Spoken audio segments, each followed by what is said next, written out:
say karakia, but I'm going to open this with the whakatauki. So, mate rongo ka mohio, mate mohio ka marama. Mate marama ka mato, mate mato ka ora.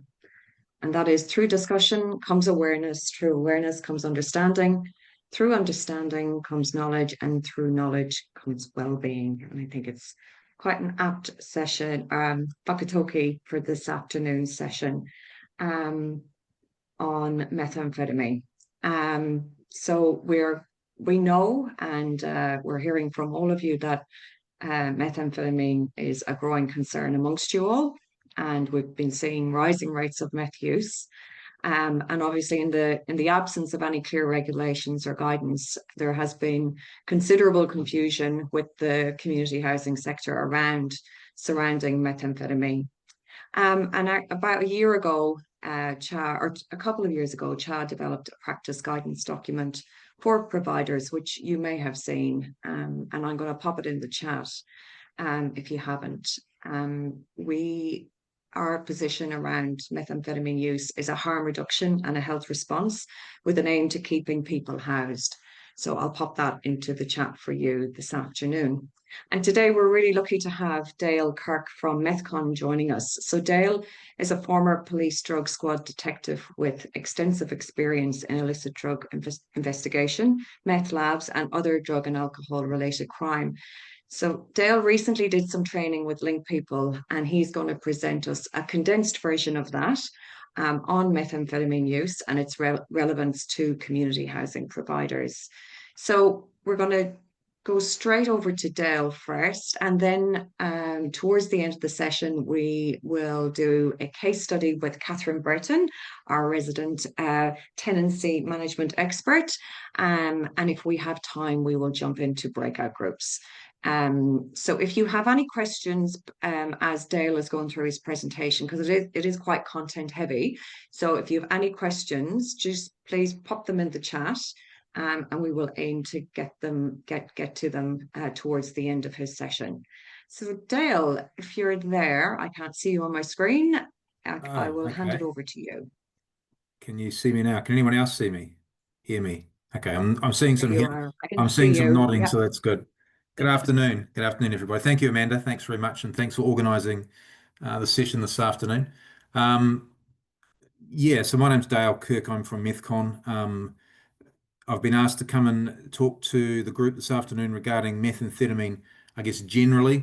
As Amanda says, it's quite a condensed session this afternoon in comparison what we would do if we were doing a more intense version with an organisation. We did that series of presentations recently with Link People. Those sessions were, I think, about 3 hours long, and they fly through pretty quickly. No one's sitting around getting bored. So I'll do my best to get through quite a bit in this time, but please be aware that I'm not going to be touching every subject that I can. Really what I want to do is give you guys, I guess, an understanding of where I'm coming from in terms of my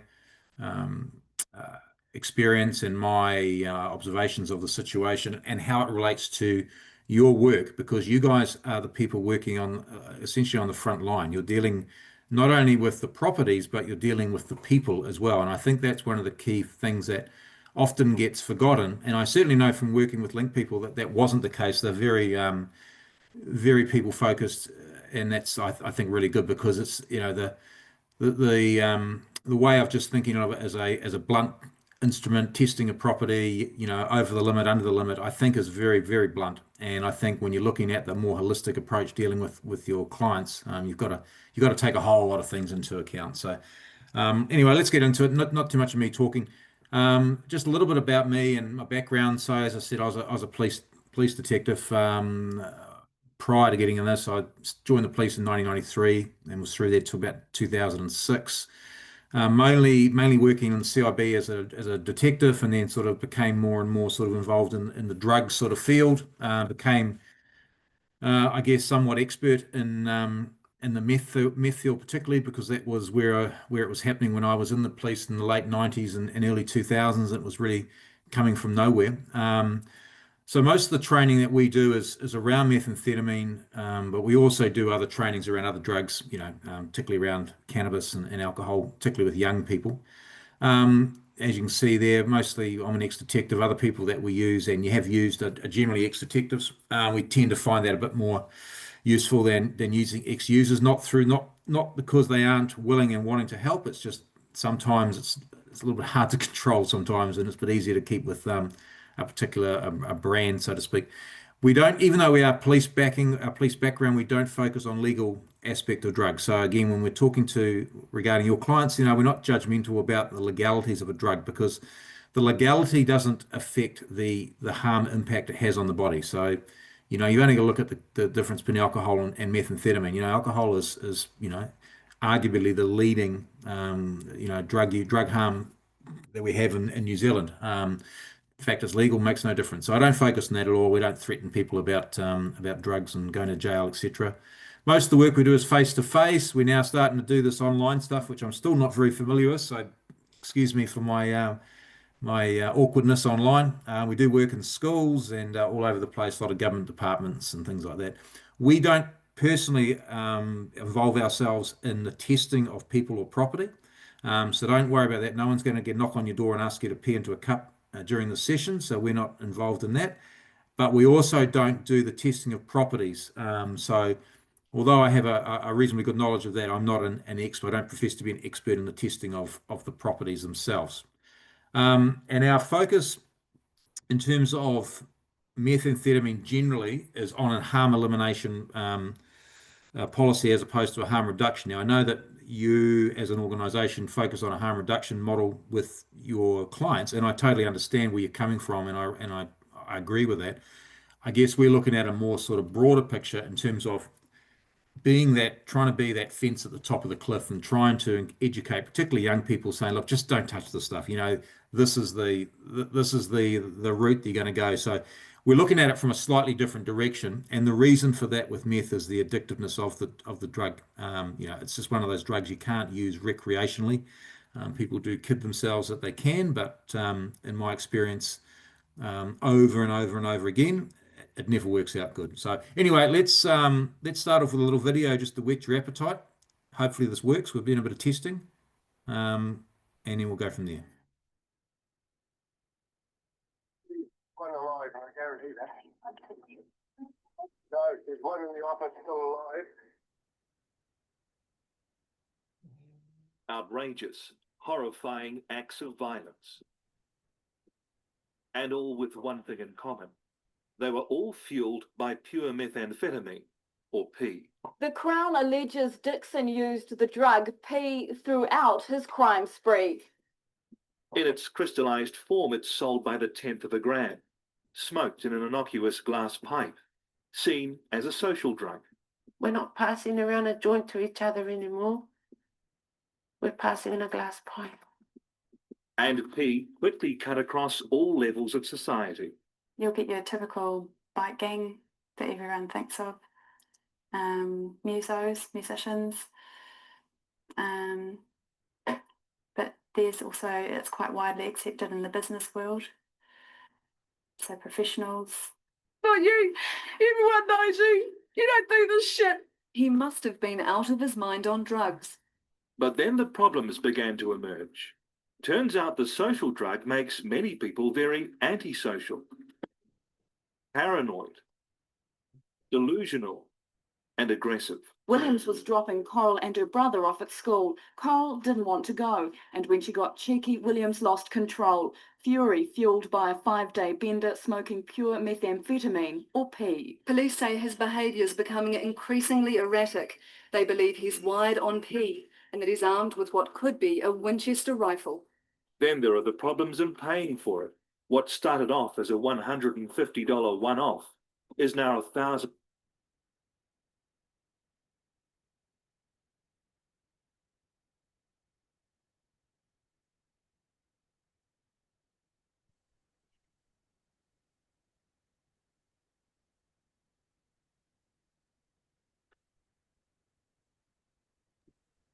Seems to have just paused there, Dale. Yeah, I'm not sure what happened. I think I touched a button and it's hang on, let's try again. No. God, what have I done? Oh gosh, what have I done? I expanded the viewing thing and it stopped everything. Do you want to try and come out of that and then try again? Go back into it again? Yeah, I'm just going around. I'm making a mess of this here, aren't I? Sorry. All right, take your time. Okay. What the hell happened? It's all right. Just go back to share your screen, the bottom green Yeah. arrow, and then click through to your slide and see if I didn't unshare it, so we'll. that's right. Apologies. No problem. $10 a day habit. On the streets of Mangere in South Auckland, fear hangs in the air. That better again? Security guards alert Great. the doors of all the local banks. Psychiatrists liken methamphetamine to heroin. Only they say it's easy to get off heroin. Why else would a pregnant mother knowingly keep taking it? I wasn't thinking about the baby. I was just wanting to smoke more and more. Police believe around 90% of New Zealand's methamphetamine is controlled by gangs. But now even some of them are turning their back on P. They say too many of them have been killed by it. But don't expect production to stop. There's a lot of money involved. And just like in mainstream business where there's a lot of money involved, social conscience goes out the door. The discovery of clandestine laboratories increased over 8,000% in 5 years. P is no longer only being made in gang homes, it's being made in your neighbourhood. Making that wrong decision to let P into your life, and then it becomes your life, the P will take you out. Oh, we got there in the end. Apologies for that. Oops. Gosh. The first thing I want to say about that video, and the reason I play that video, you probably notice is pretty old. We made that 20 years ago. Now, at the time when we made that video, we honestly thought we'd hit peak meth. We thought that was getting about as bad as it could possibly get. And as you probably remember, it was all over the media. It was suddenly we had this pea epidemic, and it was all over the place.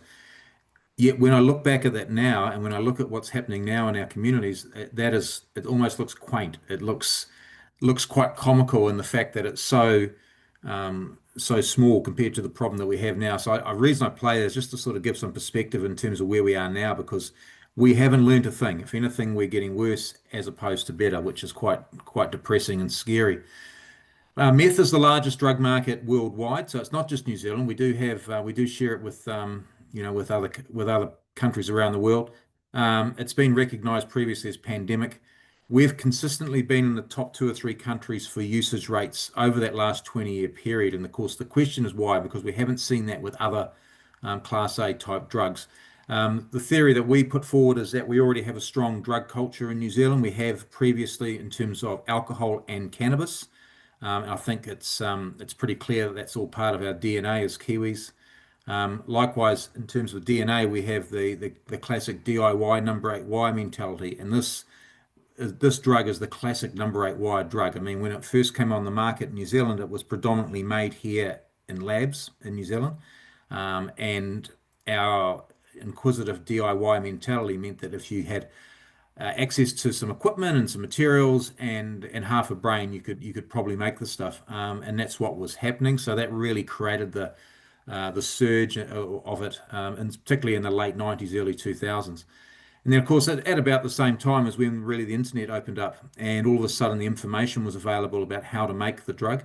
Previously, the information was exclusive to people within the criminal underworld, people in prisons, passing around recipes, etc. People that were involved when making it generally had a scientific background, and they'd been corrupted in some way. But the internet opened it up so that any Tom, Dick, and Harry can make the drug. And the number one reason is because of the addictiveness, which I think I touched on before. It's the most addictive drug we know. 9 out of 10 people who try methamphetamine report becoming addicted very quickly. It's one of those drugs. It's a bit of a Russian roulette situation. If you do start taking it, there's a real high possibility that you're going to end up with a habit pretty quickly. So, you combine those things together and you've got a bit of a perfect storm. just a little brief history of the drug to understand where we've come from. It has been around for a long time, being used for various medicinal purposes for over 100 and 120 odd years. It was used in World War II by both sides, particularly the Nazis originally during the Blitzkrieg, because it keeps people awake for long periods of time, makes them aggressive, able to beat battle fatigue and keep going. Kamikaze pilots were known to were given it before their mission, their one and only mission. Again, it's a drug that makes you feel invincible. After World War II, medicinal or pharmaceutical companies came to the rescue again and started manufacturing this bulk product that was left from the war, and we started to see it again used for medicinal purposes, mainly around treating depression and also treating weight loss, treating obesity. So they were literally diet pills that were sold legally, but of course were abused. And then we started to see the beginnings of the illicit market, the speed market. That's the generic term for meth, is speed. And we saw it first raise its head in California in 1963 when the Hells Angels started manufacturing it there. So that's really the beginning of the illicit side of the meth market. In terms of New Zealand, we never really had a problem with meth up until the mid to late 90s. There were some low seizures during the 80s, but it really wasn't a big problem. What happened in the 90s is that the gangs in New Zealand operating at the time recognized that if they could control the purity of the drug, they could control the market and increase the addiction rate. So what we saw is the low-grade meth that was coming in the 80s, mainly from Australia. Suddenly we started manufacturing it in New Zealand and the purity rate shot up. And when the purity rate goes up, the addiction rate goes up. And suddenly we saw this mushroom effect from mid-90s. The first lab found in 1996 in Christchurch. So there's a bit of a timestamp as far as New Zealand's concerned. And then you saw in the video it increased massively over the next decade or so. In 2011, we saw a move away from the easy access to pseudoephedrine. So pseudoephedrine was taken off the shelves, made a Class B2 drug. And we saw a decrease in the amount of labs found by the police over that period. We didn't see any change. In fact, we saw an increase in the amount of use. So it didn't have the effect that the government were hoping for at the time. Now, of course, we've seen the reintroduction of pseudoephedrine on the market now over the counter. It'll be interesting to see where that goes. And I think that's a problem personally for you guys, because it's going to result in more small-time sort of tin pot labs popping up again, people with limited access to pseudoephedrine, but enough to make it. So we're probably going to see an increase in the small-time labs that we used to see, and potentially it could be in some of the properties that you guys work with. And you can see here just seizures of methamphetamine over the last 20 years. In 2003, Customs seized a total of 7 kilos for the year. Now we're seeing, up to 2 tons a year seized. So, just gives you a bit of an idea without going into too much detail. But, if you talk to anybody from Customs, they'll tell you they think they only get about 20% of what comes across the border anyway. So, do the maths. And what we're saying is that the demand for the product has increased. And like any economic, product sold economically, if demand increases, supply will follow. It really is just as simple as that. Likewise, you can see here again in the last few years the increase, and this is from, we saw a little lull there in the middle with the COVID period, but it's really starting to ramp up again now with the seizures we're seeing at the border. And then we've got wastewater testing, which has come on board in the last 6 or 7 years, which is a very good accurate snapshot of usage. And you can see here the rise up until about March 25 is the latest stats. And we're seeing a lot of it in rural, slightly depressed areas. I think the most recent stats came out. Waipukurau in the central Hawke's Bay was crowned the meth capital. Recently, or last year, I think the West Coast. I was down on the West Coast last year doing quite a bit of work.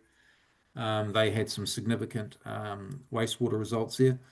And again, the interesting thing about wastewater results is that whilst the more rural areas tend to be quite high, you've got to remember that a lot of rural people don't use the town sewage. They use a lot of septic tanks and things like that. And I can tell you there is also a lot of paranoia around people using meth. Now they know about wastewater testing. They're very paranoid, so they tend to not use the the facilities perhaps as much as they would have previously. So, but what it does show is it gives a really good indication, a snapshot of where we are in New Zealand in terms of our usage. This is a little bit of an idea of the meth lab situation. So I remember in 1996, the first lab, so one lab was found in Christchurch.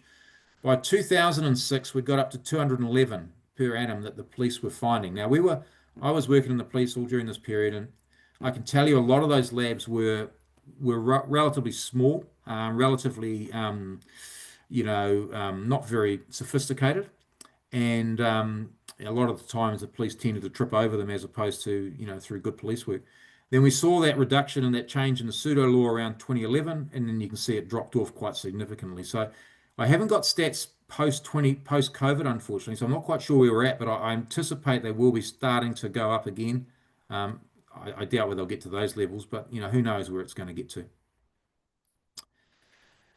And as I mentioned before, the law changes, the return to over-the-counter medications, good for you and I. Great if we have a runny nose, we can go and get some pseudoephedrine, but it is opening up opportunities, I believe, for the reuse of pseudoephedrine. There were 68 different medications on back in the day. They now reduced that to 11, so they are controlling it a lot better. You have to have a consultation with your pharmacist. But these things, there's always ways around these things. There always is. They now have a central database, which is good in terms of recording details. Back in my day, it was very ad hoc and it was very, very hard to police. And there is restrictions on what you can bring in the country. For example, if you go overseas for a holiday, you can bring back some pseudoephedrine with you, but you can only bring certain amounts back. So it's sort of a bob each way situation where we have at the moment with this. But it'll be interesting to see how this develops. So I guess watch this space.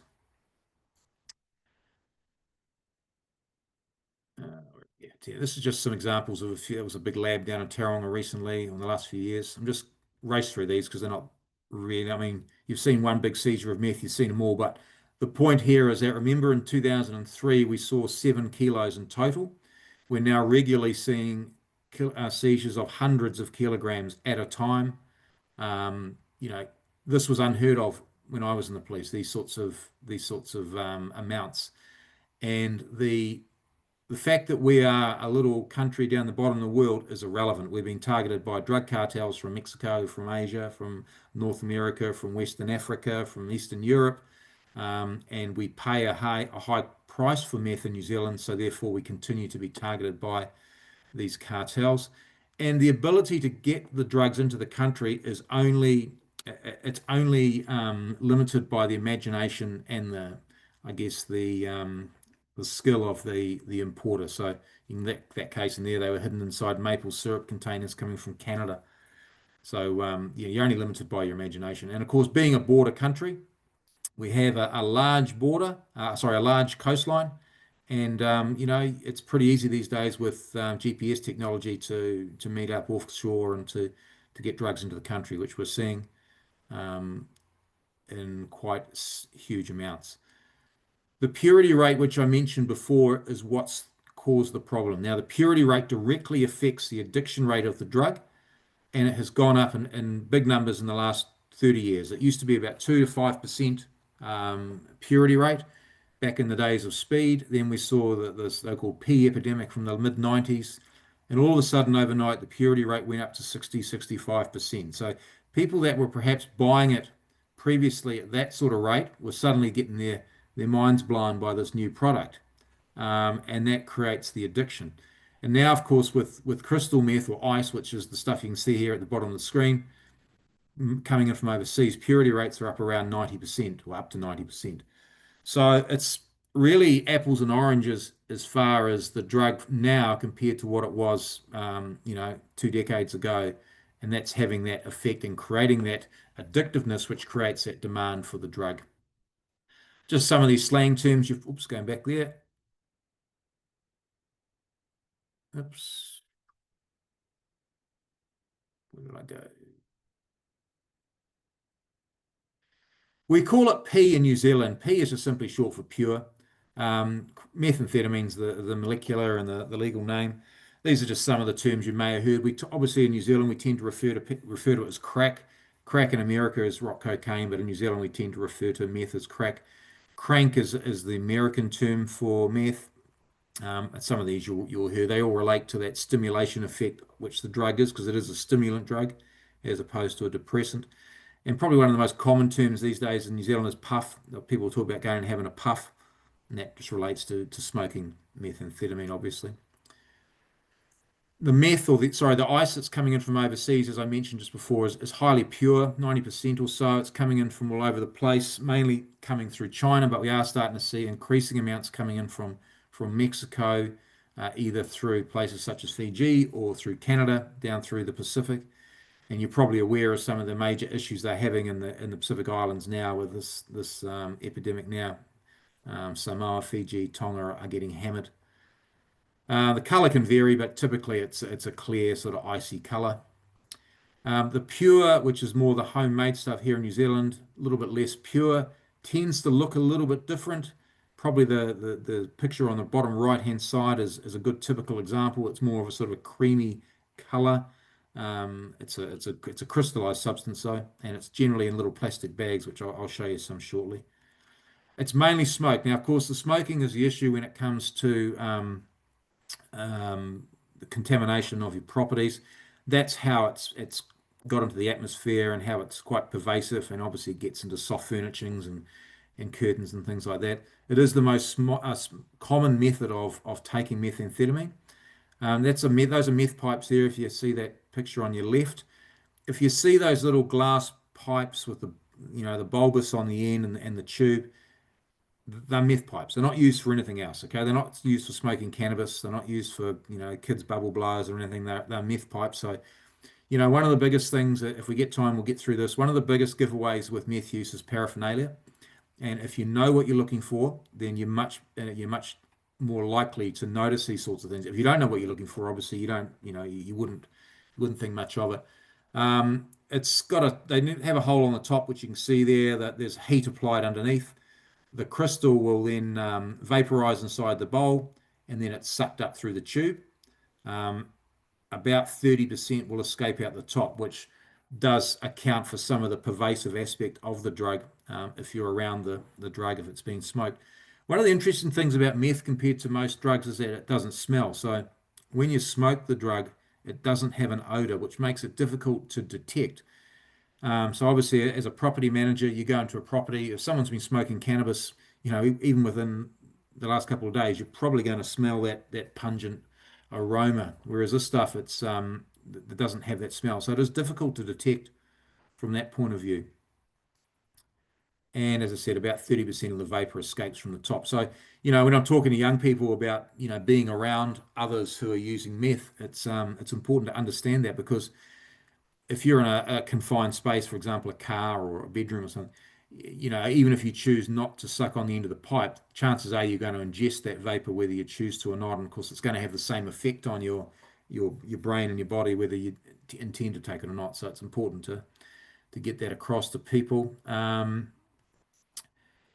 The light bulbs, of course, is always a common thing. You go to these houses, and there's no light bulbs in the house. I'm sure a lot of you are nodding your heads now as we speak. Have come across this phenomena. We used to find it so common that we used to take our own light bulbs with us when we'd search houses early in the morning, because you'd go there and there was no light bulbs anywhere. It's a very common method of using, a very common way of smoking, and it's a giveaway because when you go to someone's house and there's light bulbs missing, it's generally, if your light bulb, you don't normally take your light bulb out of the ceiling until you've got another one to replace it with, do you? There's no point taking it out. So it's always a bit of a giveaway when the light bulbs are missing.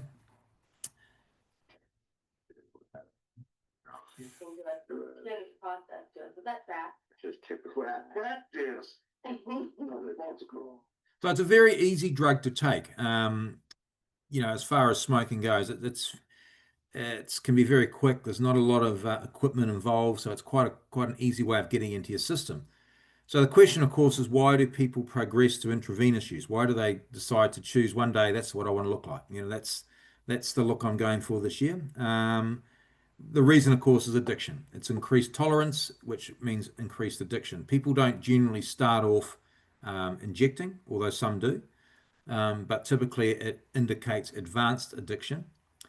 And the reason that people tend to go there is because the effects of meth are no longer meth is no longer having the same effect on them that it was at the beginning of their addiction, because the tolerance, the brain adapts, neuroadaptation causes the amount of dopamine that's being produced by the brain to start to reduce over a period of time. When you first take meth, it's flooded with artificial levels of dopamine.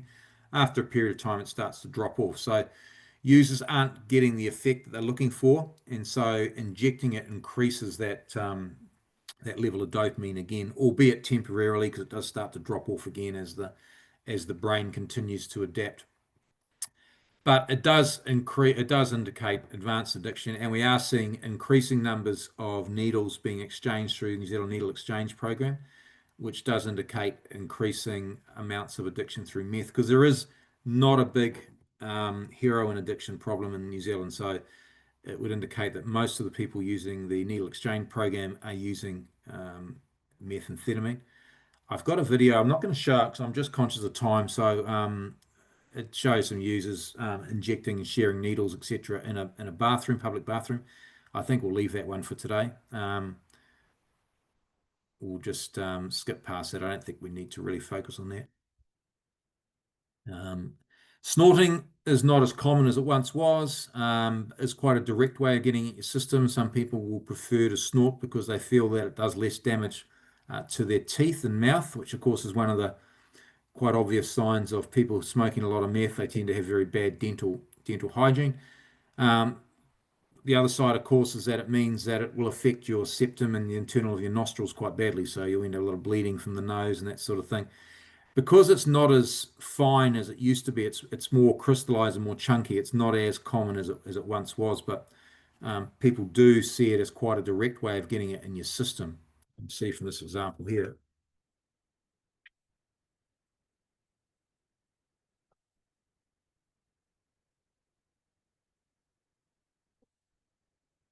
That's right. I confirm it, mate.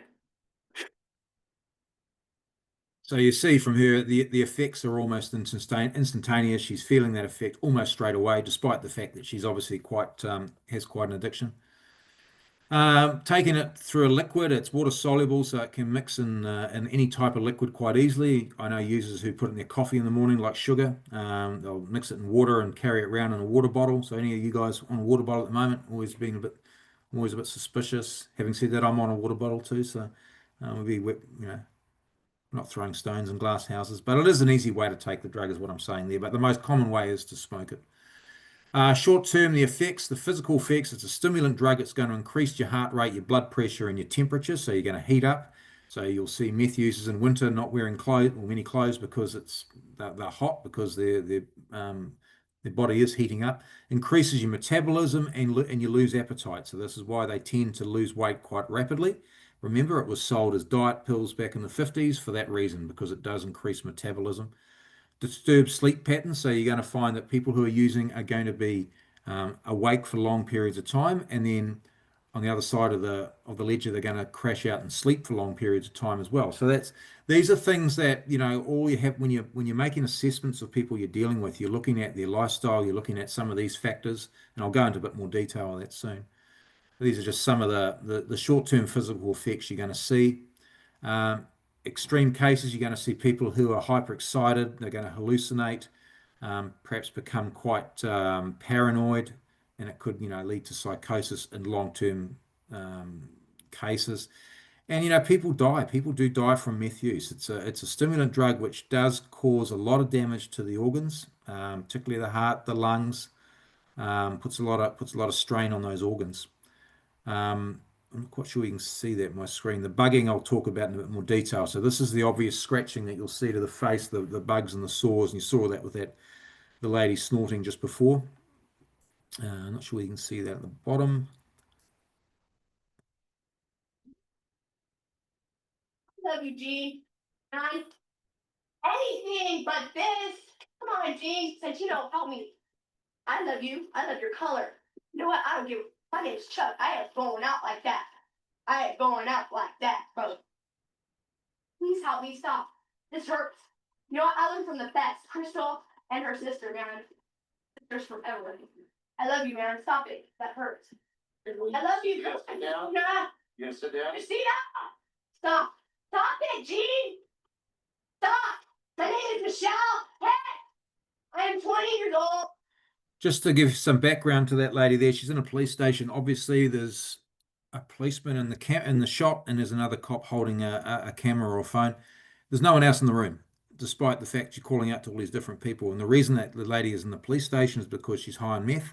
As you can see, she can't stop moving. She's hyper anxiety. She's just, like ants in her pants.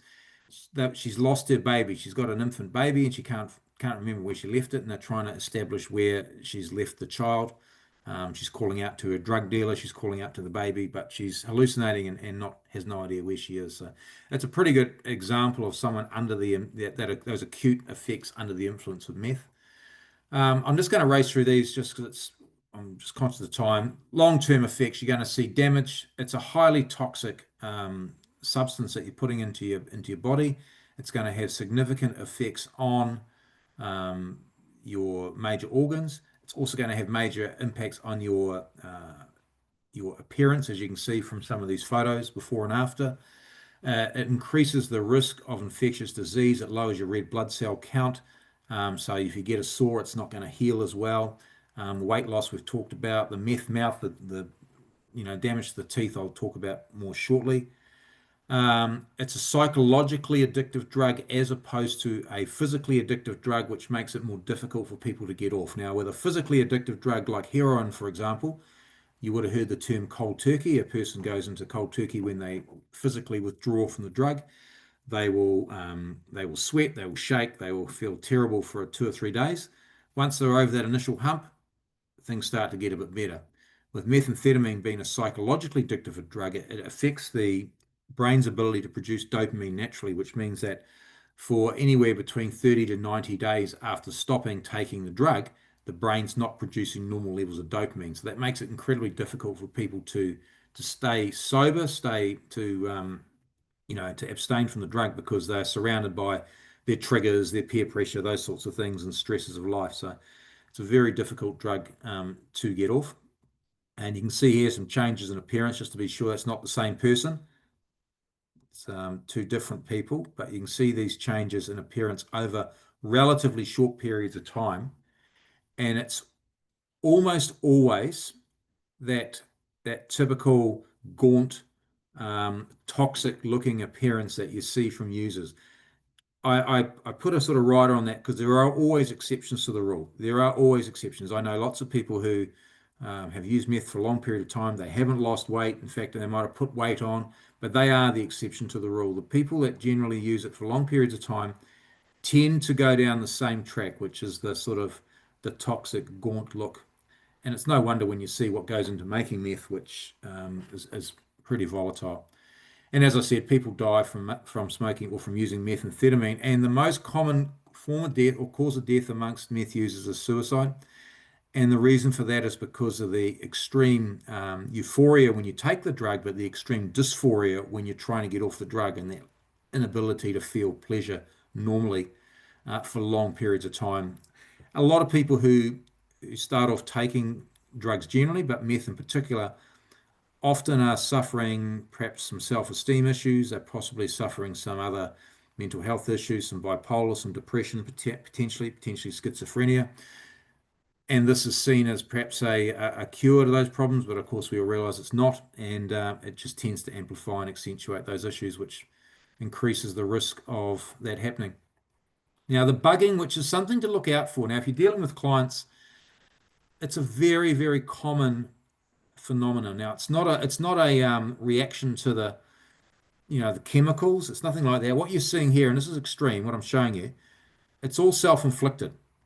And what it is, it's a state of psychosis where a user genuinely believes they can see things or feel things under their skin, and they get a tingling from taking the meth, and their brain tells them there are things under their skin that they've got to get out. And you can see these cases here, which are extreme, but typically you're going to see these sorts of sores here on the easy to reach places, the face, the arms, the upper thighs, those sorts of areas.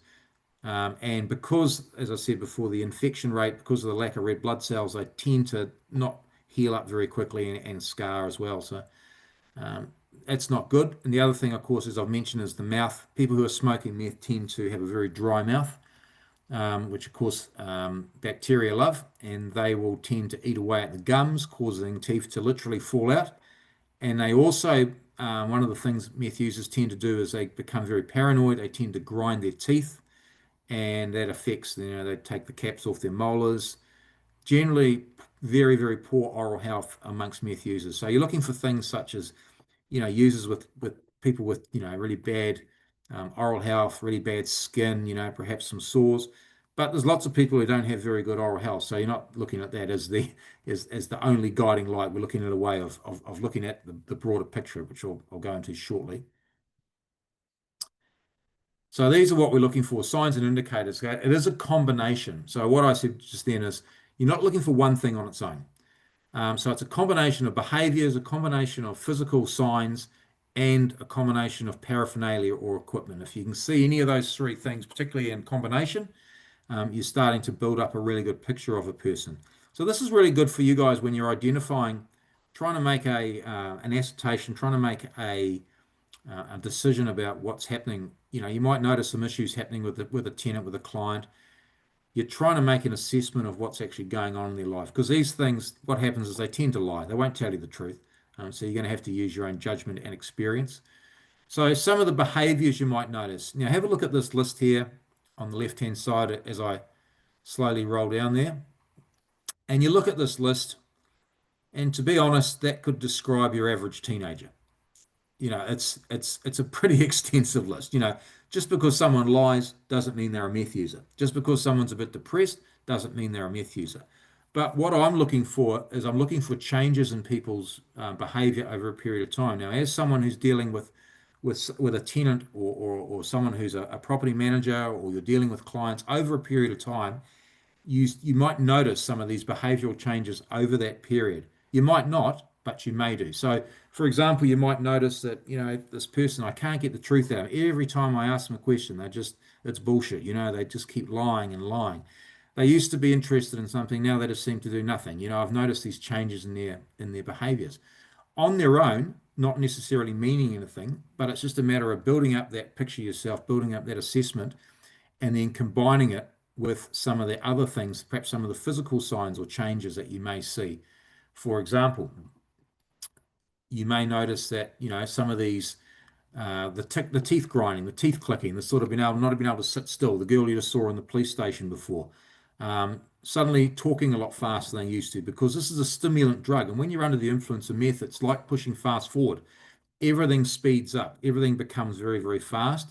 And you might notice these changes. You might notice that they become very sensitive to noise. You might notice that it's a cold winter's day in Christchurch and they're walking around in a singlet sweating. That's unusual. 6 months ago, you didn't notice that. Well, 6 months ago, I guess it was summer. But unexplained rapid weight loss. Okay, they might be going to the gym. They might be running. They may not be eating as much. But on the other hand, it may be part of this picture you're building up. Maybe some of the behaviors start to make sense when you start to see some of the physical signs that you've started to notice. Often with these sorts of things, when you meet a person for the first time, it's very difficult to make an assessment.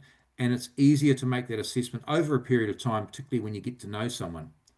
And I think, I always say this with people in your particular positions, is that, what it's like often when you are with someone all the time, you don't notice changes. If your partner or whatever, puts on weight, loses weight, whatever, you don't notice it as often. But when you don't see someone for perhaps 2 or 3 months at a time, you start to notice those changes easier. So some of these things you might notice. Dilated pupils, I'll give you an example of that. Burns to thumbs. Now, why do I say that? Now, the reason for that is that if you are using a Bic lighter, a normal lighter to smoke meth, you're going to be holding it open for long periods of time, as opposed to just lighting a smoke. So therefore, you're going to tend to burn the ends of your thumb. So, little things like that sometimes can be giveaways. The bugging I've just talked about before, the meth mouth we've talked about, and just generally a loss of personal pride. When people are in the midst of drug addiction, or whether it be alcohol, whether it be any drug addiction, personal appearance and personal pride tends to take a back seat. And meth just seems to amplify that so much more than other drugs that I'm aware of. This is what I mean by dilated pupils. Now, they should close down when the lights shine on them, but of course they don't. So because it's a stimulant drug, it increases the dilation in the pupils. So you'll notice that people under the influence of meth will have quite big pupils, big old bug eyes. And that can be something that's quite noticeable when you're up close with someone who's in that situation. I wouldn't recommend shining a torch in their eyes. To me, paraphernalia is the biggest giveaway. These are things that you would not see otherwise. The pipes we've talked about, you know, those types of pipes there, those are the markings that you'll see on them, generally burn markings from the drug that's being smoked. The light bulbs we've talked about already. Cut off straws. Now I'll use cut off drinking straws with an angled cut to scoop the drug out of the bags into the pipe. And then dirty cotton buds, and when I say dirty, I mean quite black on the ends. They use those to clean the residue out of the pipes. So dirty cotton buds lying around, bits of cut off straw, little deal bags like that, little snap lock bags, you know, which are very small and not big enough to take your lunch to work. So those sorts of things are pretty much giveaways. Those little butane torches there are used a lot by people smoking because of the damage to the thumb with the Bic lighter, so they'll use a nice little butane torch. Obviously, needles or syringes, these are giveaways. Any of these things that are lying around at a property you go to me, it's a red flag. The deal bags are a real giveaway. Now, I haven't shown you any close-ups. I think I might not have that on the slide today, but those bags there, which I'm showing you, they come in various sizes. Often they'll have different markings on them. Not all the case, not always, sorry. And there'll be a snap lock style bag. There may be some residue left in, maybe a white sort of powder left behind. Oftentimes they will slice down one side of the bag and then open it up and then lick the residue that's in the bag. So you may see little bags like that have been sliced down and they're like a book, they've been opened. But generally this stuff that you're seeing in front of me now is a dead giveaway as far as I'm concerned. So I'm looking for a combination of those behavioral changes, physical changes, and paraphernalia. That starts to give me a really good a picture, I guess, of the person and what's going on. And we're going for time. And, you know, as I mentioned, I showed you before, that the changes in appearance is really the biggest giveaway. You're going to notice it if you're dealing with someone over a period of time. Generally, as I said, there are always exceptions to the rule, but typically you're going to see some negative changes in people's appearance over relatively short periods of time, which you can see from these examples. Now, the lady on the right is probably the most sort of representative example, I guess, 18 months. So you're noticing some pretty significant changes over there. I'm not sure whether you've got clients where you've had this sort of situation before. I'm probably sure a lot of you have. You know, sometimes people don't know what they're looking for, you know, and that's the biggest thing, is being aware. Now, Dale, yes. sorry, Dale, there's just a couple of questions in the chat, and just one of them, I think, the first one is relevant to just what we're talking about here. It's from Karina, and it's, can these signs come and go, or would you expect them to stay? I'd expect them to stay. And the reason I say that is because the addictiveness of the drug, people tend to not come on and go off. They tend to stay on the drug and tend to carry on down that downward slide. For example, compared to, say, alcohol, people who are struggling with alcohol, it's not uncommon for people to stay off the drink for a few months but then fall back on back off the wagon, as they say. Whereas I find with methamphetamine, because of the difficulty getting off, because of that lack of dopamine for 2 or 3 months after your last attempt, it's just really difficult for people to get off. So they're going to continue. You may see some slight peaks and troughs, but to answer the question, typically no, you'd typically see them continue down. Thanks, Dale. Good question, Karina. Good question. Okay. Do you want to take the other one now, or Sure, will we keep that one till the end? Go for it. So it's from Gayleen, and if they are using needles and say it's a one-off, is it pretty certain that they are in full addiction if using needles? Well, as I say, I do know people who have intravenously used exclusively. They've used it from the first time, but that's not common. It's not typical. It's very typical for people to start off smoking. And the only reason that someone would tend to go from smoking to injecting is because of advanced addiction. I mean, you could possibly argue they haven't got a pipe, but I wouldn't say that's normally the case. Normally, if someone's using if they're intravenously using, it would indicate advanced addiction, and it would be only a rare case where it's not, in my experience anyway. Thanks, Dan. One more question from Galen. My co-workers and I tend to get headaches after inspections, even if we do not know they're using meth or feel sick. Yeah, that's interesting. Because that would tend to be more associated with meth labs. Because the drug itself is quite pure when it's being, there's no odor, there is residue when you test it, but you don't notice it yourself when you walk into the room. So certainly have been through into many meth labs myself, and I've worked with many people who have worked in meth labs, and they normally describe it the worst when they go into a house that's been empty for a while and it's been shut up, and they find that it hits them hard when they go into a property, and they may experience headaches and nausea and stuff like that. So it tends to more be associated with the manufacture, the cooking, as opposed to the using. Great, thanks, Dale. We have another question coming, but we'll get to that to the end. I'll let you keep going. We'll carry on till 3 o'clock, shall we? And then we can have questions. Yeah, I'm not going to get through everything. perfect. Let's just keep going anyway. So we talk about a tweaker as being someone under the influence who's at a stage of the addiction cycle where they have really lost touch with reality. It's, the picture you see in front of you is probably a good example. They are experiencing paranoia, they're experiencing confusion, they are struggling to make sense of what's going on around them. And if they're in a situation where they're dealing with you, potentially it could be a highly volatile situation, because I guess when you're talking about the roof over someone's head, people become very paranoid and become quite frightened and anxious, and they may overreact to things that perhaps are just normal routine inquiries.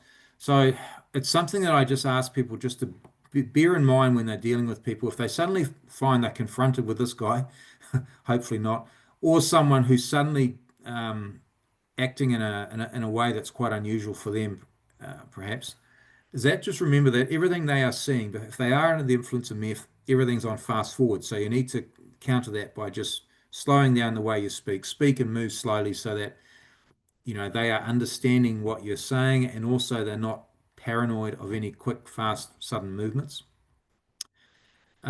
Avoid bright lights. I mean, not much you can do about that, but if you are in a situation, the more low light, the better. Keeping yourself at a safe distance. I mean, this is just pretty much health and safety 101. You want to make sure that you're in a position where you can exit the area. So 2 to 3 meters is the minimum I would suggest. You want to make sure you're a good distance away. You want to make sure that if you're in a room, you have an exit behind you. You don't want to be in a room where the exit is behind the other person. So these are de-escalation type solutions that you should be aware of, and just be thinking. I don't want, it's not the intention of this sort of thing to make people paranoid and fearful of going to work, but it's just a matter of always having these sorts of things in the back of your mind, that if you deal with someone who's suddenly exhibiting these strange behaviors, just to think about your own safety and think about ways of de-escalating that situation. Because of the paranoia, I'd recommend keeping your hands visible. Now, if your hands are out of view as they are there, who knows what's going on in the mind of that other person because of the paranoia and the just the weird sort of thoughts and things that could be going through the mind. So keep your hands visible in a nice neutral position where they can see them. And that's going to assist there. And also keeping them talking. If you find that if a person is talking, they're less worried about trying to hurt you. So my advice there would be just pretty innocuous, open-ended questions. Just general stuff, nothing specific about the issue at hand. Maybe just to keep them calm and just keep them talking. If they're talking, they're less likely to be thinking about, doing anything nasty. And then if you're in a situation and you feel there is imminent danger, please don't be afraid to call the police. That's what the police are for. And sometimes I think we have a bit of a culture of we don't want to bother the police, or perhaps we think, we've got in our minds that the police wouldn't turn up, so what's the point? If you are feeling that you're in a dangerous situation, then that's what the police are for. And I know my personal experience would be to rather go there and deal with something beforehand than have to clean up the mess afterwards. Excuse me. Now, we're about to start doing labs, Amanda. This is probably a good time to knock it on the head, I think, because otherwise we're just going to just touch the beginning of it. There's probably more usefulness in questions about it, because the whole lab situation is really a whole nother chapter in what we're talking about. But I'm guided by what you want. Yeah, sounds good, Dale. We could just open up the floor for questions and see what people have. Kathryn, feel free to jump in as well.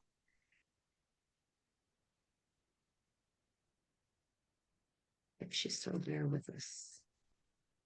We did have another question in the chat. What are common tactics they use to hide their use or paraphernalia? Lying. They lie about everything. Increased use of electronic security, particularly non-wired cameras, which can be, the ring doorbell cameras and those sorts of things now, which are very, very common. CCTV, those sorts of things.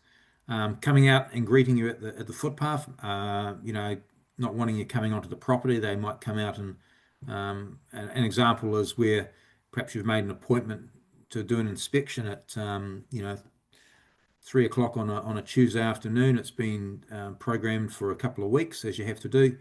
Of course, these guys live in a world where time tends to not be the same as it is for us. They live in a 24-hour world and they lose track of time very easily. All of a sudden you've turned up and they're not ready to receive you because of whatever's going on in the house. So suddenly they're rushing out to intercept you before you get up to the property. So, there's those sorts of tactics, delaying tactics, but really it's just, you'll know if people are lying to you a lot. Generally there's something to hide. And my experience is that people who are using meth they can't help themselves. They just lie all the time. Thanks, Dale. That was a really informative overview, and I think really helpful to understand the signs and indicators and behaviors that you see and the impact of meth. I'm just going to pause for a moment and see any other questions from anyone before we move There's on. one in there in the chat. Just common signs of dealing meth. What should we look out for or note that might indicate someone's actually dealing meth? Yeah, I didn't really even get the chance to get onto that, Kathryn. But thanks, Kathryn. I guess the dealing thing would be people coming and going from the property a lot. You might, particularly if you're dealing with a property that's in amongst other properties that you deal with, people talk and they'll talk about the constant vehicular traffic, constant people knocking on the door, people coming in and out of the properties all the time. Those are giveaways. Also, like I said before, the increased surveillance, CCTV, people standing out on the street, these sorts of things are signs that you'd be looking out for. Look, the whole market is changing quite a bit because of the increased use of social media for dealing. A lot of it's being done now away from the home. So the days of the drug house or the tinny house, I wouldn't say they're over, but they're certainly the dynamic is changing where people are dealing online and then going and meeting and that sort of thing. So people are becoming more sophisticated. So there's no easy answer to that, but those things that I've mentioned would be something to look out for anyway. Thanks, Dale. Any other questions before we move on and hand over to Kathryn? I guess the thing I'd say, guys, is just what we've touched on is just really it is just a snapshot. The program we did with Link People earlier was much more comprehensive and just based on time. So if your individual organisations want to do something, just reach out and we can arrange something either in this format or face to face or whatever works, and we can structure it around whatever particular policies you have. Because I know with Link People we included their particular policy around testing and things within the training as well. So we sort of married it all together, which I think was quite useful. Yeah, thank Yeah, you, Dale. We've got, oh, sorry, somebody want to that jump was in? me. That was me, Amanda. Go Sorry. on, you go. Have, I'm from Link People, and I know that the full session we did with Dale was really useful and beneficial to all the staff that attended. Just that broadening the knowledge on what to look for and how it affects people was definitely worthwhile. The other thing about it too is that people get to relate their own personal experiences, which is really useful for the group for sharing. And it, sometimes people have, you know, they thought, oh, I wasn't sure whether that was something that was relevant or not, and they bring it out and they find, oh, it was, or it wasn't, you know, whatever. But it's a really good way of discussing those incidents, and it's for me, it's great too. I learn from you know, from the experiences of you guys who are on the front line as well. Thanks, Dale and Brian.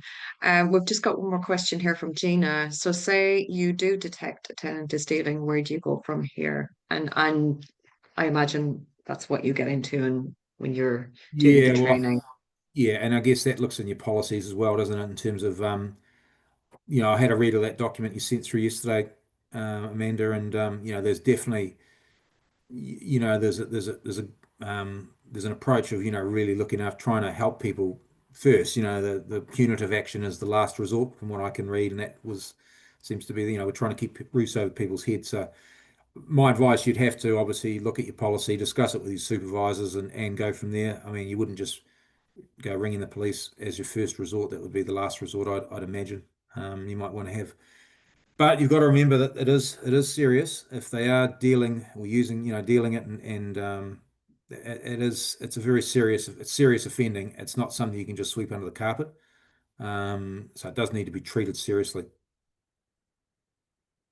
Thanks, Dale. Okay, we'll hand it over to Kathryn for the last part. Kathryn, are you there? Hello, right. So this is time for my annual, it has become an annual event where I update you on the regulations around the methamphetamine. As you're aware, the Residential Tenancies Act that was passed in 2019, that would be 6 years ago, made reference to the fact that methamphetamine contamination levels, prescribed methods for testing, and all of that was to come in regulations. So here is your update, annual update on the regulations, as we do every year. Still have a blank screen because we still do not have any regulations. And I am still asking every year.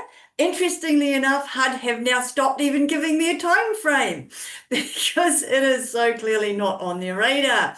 And also, interestingly enough, as a side issue to this, we're also expecting these regulations around pets. Yeah, they seem to be in the same too hard basket as the meth regulations. So yeah, we could be doing that update for a while as well. So yeah, at this stage, we still have no more indications on the regulations and the prescribed methods. And so that means that we are still very reliant on the Tenancy Tribunal and how they are ruling to know how we should be approaching methamphetamine contamination and testing within property. So we're going to have a look at a case study. And I've got it here on the screen. We're not going to do this in breakout rooms. We're going to just start with the case study, and then there's a little bit of a poll that you'll do. So we've got a social housing landlord who has, you know, they've got all their policies and procedures in place. They did an ingoing meth test, 0. They did an outgoing meth test, and those were their recordings: 18.3, 15.1, 6.8, 3.5, and 7.9. So as we know, the tribunal has in the past taken that very strong and consistent position that 15 means contamination as per the Gluckman report. And so this provider, the tenancy was ended, that all happened all fine, and then they got the premises decontaminated, they replaced the curtains and carpets, and that all brought the readings down to below 1.5. They now are in tribunal trying to get their compensation for that work, as you do. And what they've claimed is $2,500 for replacement curtains and carpets and $5,400 for the cost of decontamination. Now, Stacey is going to bring our poll up on screen. There's just 2 questions there. The first one is she hasn't actually given the answers. Oh, maybe she has. Anyway, yeah, the first one, just whether or not you think the tribunal will give nothing, everything they ask for, or some of what they ask for. And then if you think they'll get some, what do you think they'll get?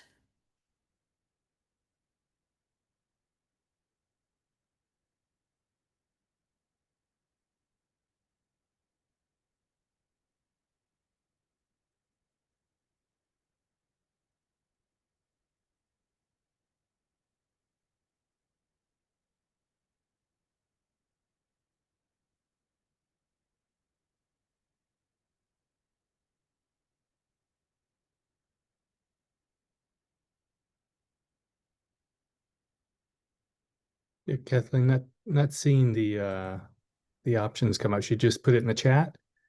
So you're not seeing the poll?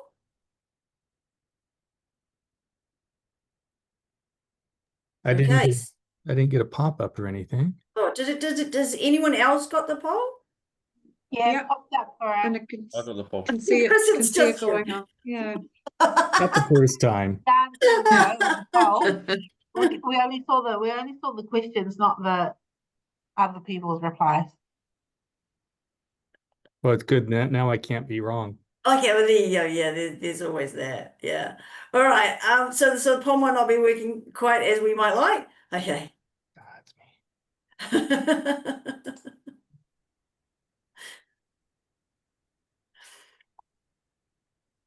This is an interesting experience for me. Usually when I run polls, I'm in charge of them. I don't usually have a Stacey, so it's quite interesting for me to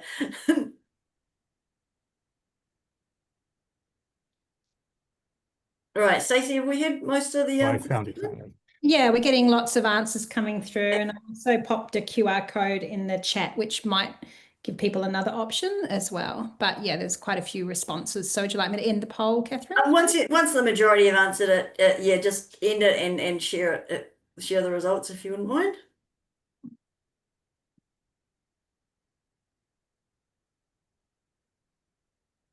All right.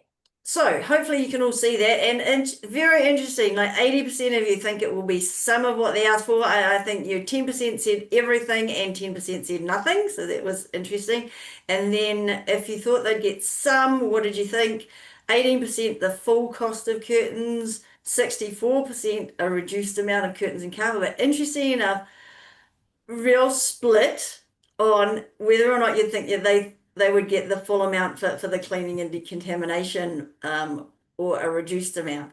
And that is the crux of why I have wanted to highlight this case for you today, because if we go to last year, 2024, they would have gotten the full cost for decontamination.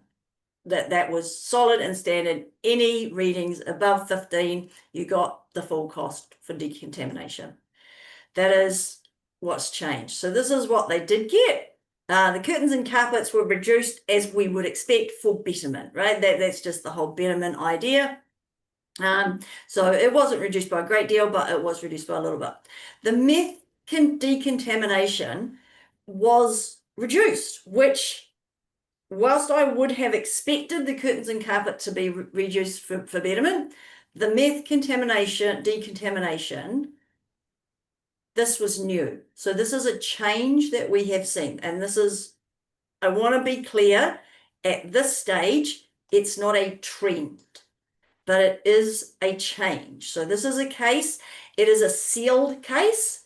So therefore, other adjudicators aren't necessarily getting access to it any more than other normal citizens are, which means it is not necessarily something that a tenant advocate could use to cite precedent because it's not publicly available, right? So it's not like anyone else is just going to be able to search it and find it, right? So the reasoning that the adjudicator gave was very interesting. So this is a direct quote. Both of these are direct quotes out of the ruling. And this first one I found a little bit disturbing, actually, because the fact that, so there are two aspects. The fact that not all of the areas were decontaminated to over 15, I thought, yeah, maybe there's something on that. But then this idea that because they decontaminated down to 1.5, that also fed into the reasoning of why the amount should be reduced. I thought that was a little bit problematic because we don't have any guidelines around whether or not we're going to face landlord liability if we knowingly rent out a property that has meth levels between 1.5 and 15. There's been zero case law on that. And so if a landlord was to rent out a property that fell in between those two levels, we have no idea how the tribunal would rule. And the tribunal could quite likely, is just as likely, quite frankly, to rule that you would have to, that it's an unlawful dwelling and you had to refund all the money, as it was to rule that the tenant had no standing at all. So yeah, that is an incredibly grey area, which we haven't had to confront before because we've always decontaminated down to 1.5, and that's been what the tribunal has allowed reimbursement or compensation of costs for. So if there is now to be a new standard where really you're only going to get compensated for decontamination to below 15, then I think there's some issues there. And so it's something I'm going to keep my eye on, but I think it is just something, and as I say, at this stage, it's not a trend. This is the only case I've seen, but I want us all to be aware of it, just in case it is the start of a trend. The tribunal is quite behind in publishing its opinions at the moment. They're quite far behind in terms of hearings, but then also in terms of like releasing the decisions and then getting those decisions onto the website. So there was a big delay. So I am going to keep an eye on this, and but I just did want everyone to be aware that this could be something that we've got to be aware of. The second reason why I loved the fact in the second paragraph that the adjudicator basically said, I just picked a number, right? Because that is really what it came down to. When he just was deciding how much, they said it's certainly not scientific, right? Well, it's not. He's clearly just picked a number, any number. And again, that's problematic because it means that different adjudicators could be picking different numbers. This one picked 4,000, the next one might pick 2, the other one, another one might decide, actually, no, I think you could get all of it. And that lack of consistency is something that we haven't had in this space before, right? Since the Gluckman report came out, we have at least had very consistent decisions through from the tribunal. And if we're going to start to see inconsistency, yeah, it's going to be a nightmare. And I just wanted you all to be aware and have this on your radar.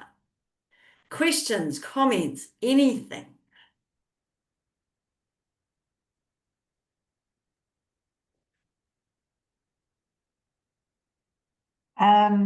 Yeah, just a comment too. We recently had 2 situations with relating to methamphetamine when we used one on the basis of protecting the asset that was declined. However, when we then changed the wording to the health of future tenants, it got through. So just how you word it is very important too.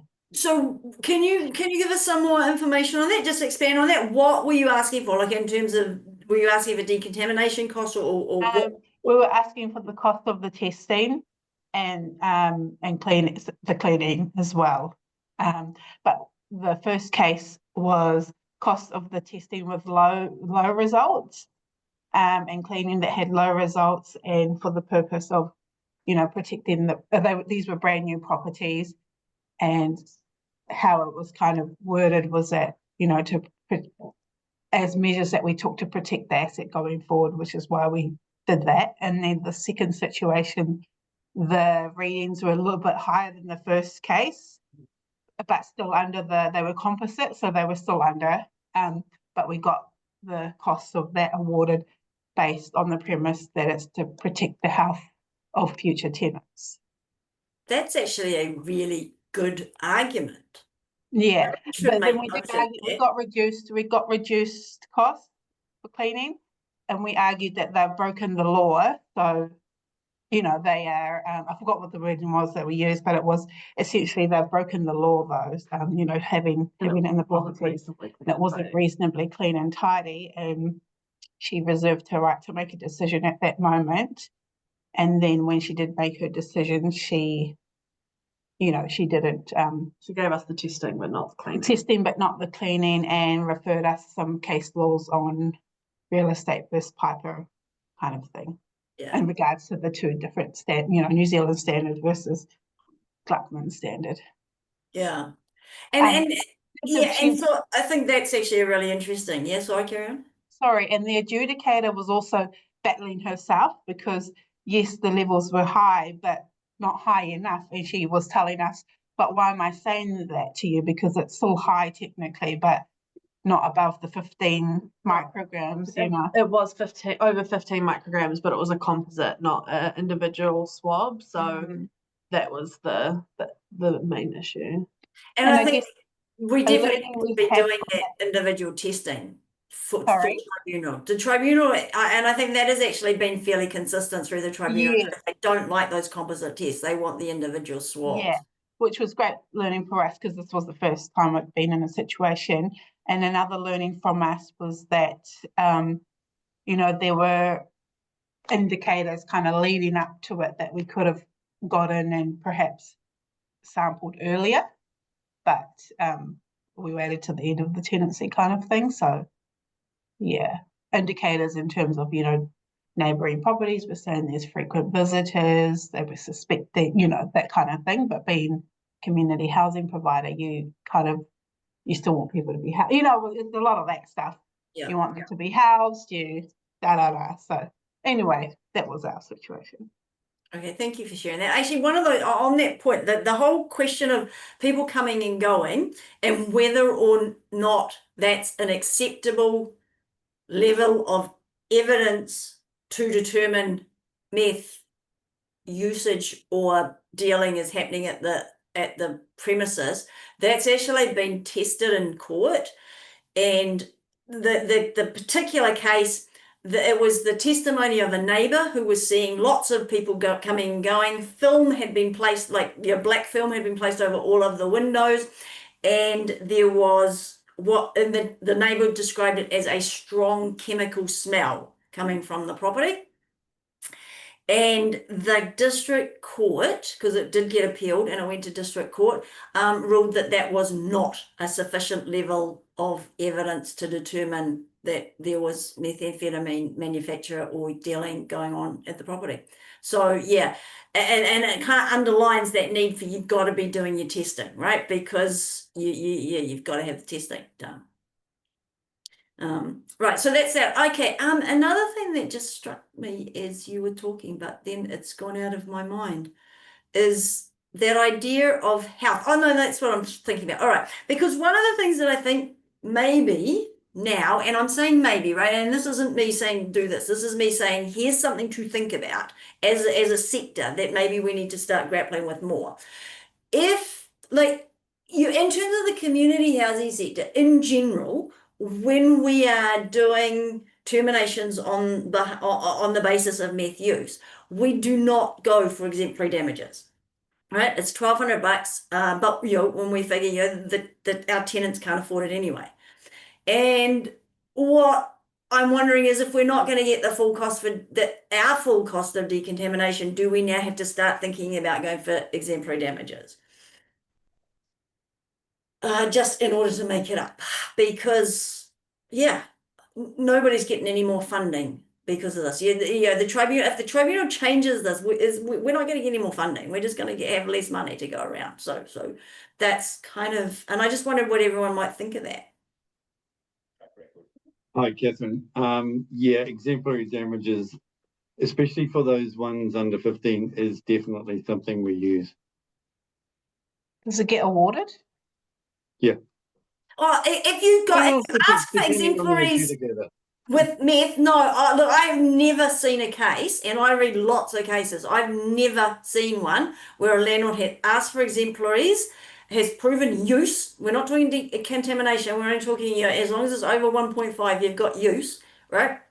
Then every single time the adjudicators will give you exemplaries if you ask for them. Every single time. I've never seen exemplaries turned down when a landlord's asked for them. Never.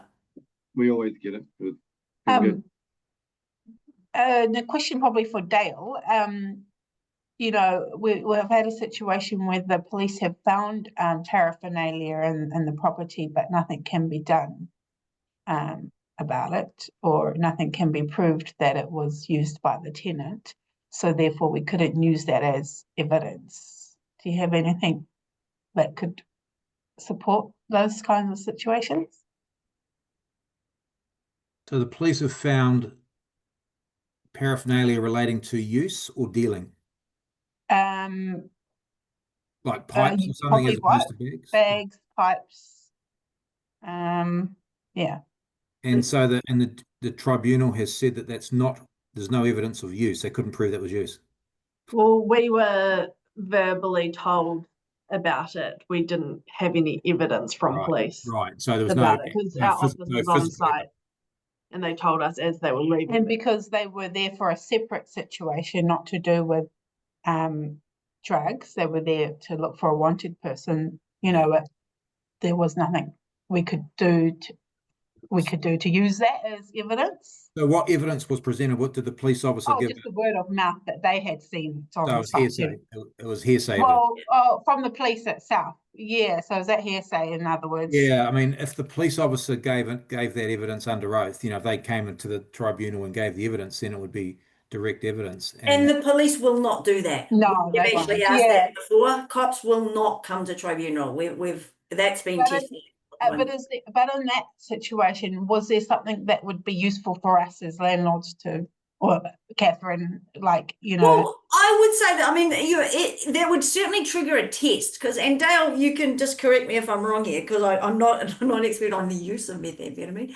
But the reality is, if you haven't got an ingoing test, you are kind of a little bit, your hands are tied, right, in terms of what you can do if the first time you notice something like that. But if the first time you notice it, you've got no ingoing test, you do a test then. Okay, so do a test a month later. I mean, and Dale, give me some numbers. If someone's got that kind of paraphernalia and you test again in a month, those levels will have gone up, and now you've got your evidence. If you've got an increase in levels, so if you tested today and the level was 6, and then you tested in a month and the level was 9, you have just proven use. As far as the tribunal is concerned. So that's my thing. But yeah, Dale, if you want to put some numbers in there, I don't know. Did Dale just disappear? Because I was putting him on the spot. But yeah, I don't know how fast levels go up and how much you have to smoke to make your levels go up. But that's how I would approach that. If I had no ingoing test and I then saw evidence of drug use, I would immediately do a test and then with social housing. So we'll have that conversation with the tenant, but then we're going to test again in a few months, because we can't do anything to end their tenancy at that stage, right? Because we don't got any evidence that they are using, right? But I'm certainly going to then test again, give it a month, 6 weeks, and then I'm probably going to have them on my radar. But again, harm minimization, right? Depending on what the levels are, if it's under 15, I'd just be teaching them to clean their property. Hey, sorry guys, I my computer died, so I'm not sure what happened to me, but I didn't run away from the question. I just it just died, so I've just managed to get on my phone. I don't know what the hell happened. We were like, he's gone. Yeah, he just disappeared. Too hard. Did you hear the question, Dale? Yes, I heard about the fact. Look, I think I left when you said that they can't get the police to turn up to give evidence. Oh, okay. So here's my question, right? Is like if we took a test today, yeah, and the level was say 6, and the person is a fairly regular user. If we took another test in a month or 6 weeks, like how much would it have gone up? Is it likely to have gone up? Is it possible to give me a ballpark figure on that? I can't. You'd have to talk to someone who's involved more in that. I can only hazard a guess, and maybe that website you talked about at the beginning of the thing may be useful from that respect, Kathryn, because you can if they're going to use that as a base marker, then you can say that you'll be able to use that as say, okay, if it's gone from 6 to 9 or whatever, if we're saying that 15 15 is 2,000, what'd you say, 2,200 smokes or whatever, we'll divide that by 15 and then you've got an answer, haven't you? Okay, so yeah, it is if they're going to use that. If you're going to use it. Diane's put in an interesting point around this whole, if you haven't done an ingoing test and then you test during the tenancy and it tests positive, the tenant can take you to tribunal for not providing them with a safe home to move into. And that's the case law that we don't have if those levels are under 15. If those levels are over 15, then you will get hammered, right? So if you do that test, and it comes in at over 15, you don't have it. That's actually a really good point, Diane. Thank you for bringing that up. Is it, yeah, if it does test in over 15, yeah, then that's, in theory, that could well be where you have not provided a safe home. And this is why I'm underlining, you've got to do ingoing tests, guys. You've got to do ingoing tests. 100%, Kathryn. Yeah, it's just, yeah, because the other option you would have, now that Diane has raised that really good point, thank you, Diane. I've missed you. You haven't been around for a while. I'm just thinking off the top of my head. That would be a case where you just use a 90-day notice and get them out, rather than take. Isn't it a case though that if the home is unhealthy because it's contaminated beyond a certain level, then as a landlord you can issue a notice for them to give vacant possession so that it can be put right? So you still have an out. No, but what I'm saying is maybe if you didn't want to take the test and do the test and take that risk of them actually then hammering you for not giving them a healthy home. Because as I say, bottom line is we don't know. We've got a couple of cases where landlords have rented out properties that they knew or should have known were contaminated, right? And in both of those cases, the tribunal came down really hard on those landlords.